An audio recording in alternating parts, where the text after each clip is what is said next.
This video will not get millions of views. I can say that because I have made videos that got millions of views, and this video is nothing like those. Besides, how else can you ensure success than by copying exactly what's worked in the past? This video has no money, no selling, no transformation from trash into treasure, no relatable, intriguing, grabby concept that you can understand solely from the title and thumbnail. In fact, you don't even know what I'm making in this shot. You should probably just stop watching now because I haven't grabbed your attention. But since you're still here, I guess I'll tell you what this video is about. You see, I've been on a streak of shutting down my own video ideas. Actually, ideas is putting it lightly. The videos I abandoned were almost done, but when I got to the editing stage, nothing was clicking and the videos just didn't feel that interesting. It wasn't an easy decision to abandon these videos. I had sunk a lot of time, money, and effort into them. For one video, I destroyed the watch I got as a graduation present, and for the other, I flew to England and gave a talk on stage. Thank you so much. Hello, everyone. I was really excited about making both of these videos at the beginning, but as the projects progressed, the reality was a lot worse than my expectations, and my excitement diminished until each one just didn't feel worth finishing.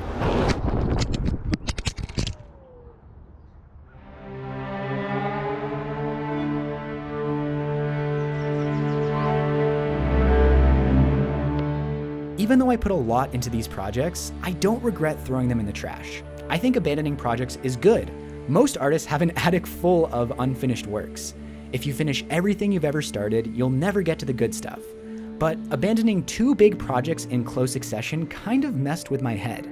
Aside from killing a bunch of creative momentum, both of these videos were going to be very different from anything I had made before. So abandoning them kind of felt like saying no to the prospect of creative growth. Especially since the projects I worked on instead of the abandoned ones were pretty similar to what's given me millions of views in the past. I don't think there's any shame in focusing on what works and chasing success, and heck, I really enjoy making these trash to treasure projects. But it did feel a little like giving up on a challenge and doing what is easy. Quick sidebar, I still haven't told you what I'm making. You should probably just stop watching this video now. But you won't, because now you're curious. Obviously, this whole video is a trick. Of course I want millions of people to watch this, and I'm telling you that you should stop watching so that you want to break the rules and find out what the heck I'm making. In fact, telling you that this is a trick is itself a trick. I want you on my side, and by taking you behind the curtain, I'm making you feel like I've shared a secret with you, which feels a lot better than feeling like you've been tricked. Now that we're all on the same page, I guess I'll tell you what I'm making. But only if you promise to not watch to the end of this video, and definitely don't subscribe. And while you're at it, don't think about elephants.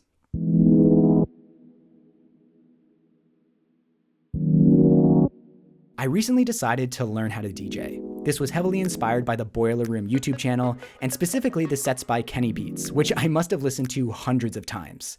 See? Right there. I already lost half of you. Who cares about my music taste and this random hobby that has nothing to do with my greater YouTube channel?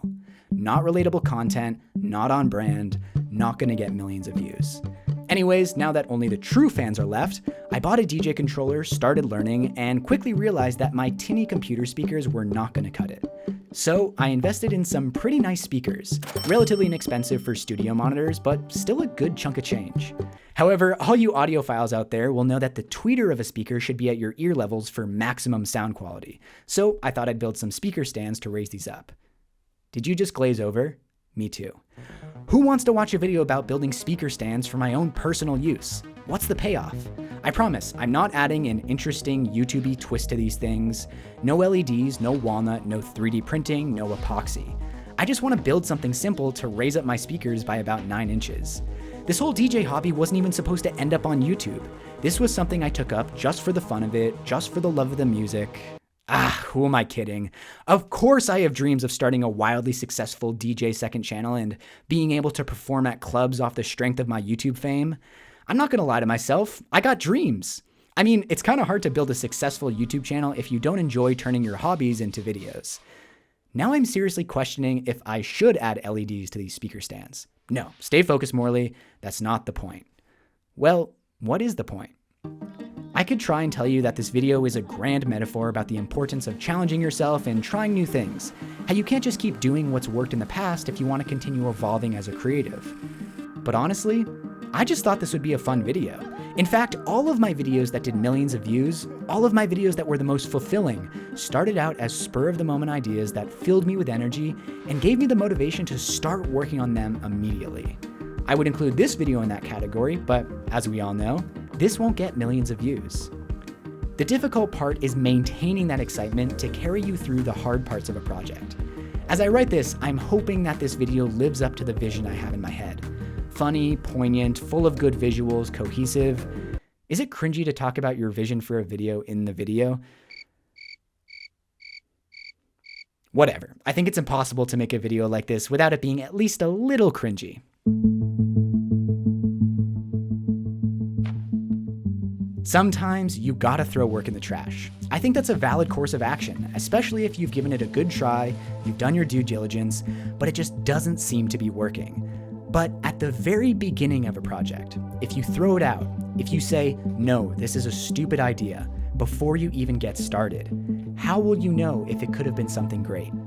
Maybe no one cares about me building simple speaker stands. Maybe this video is full-on cringe. Maybe it won't get millions of views. But maybe it will.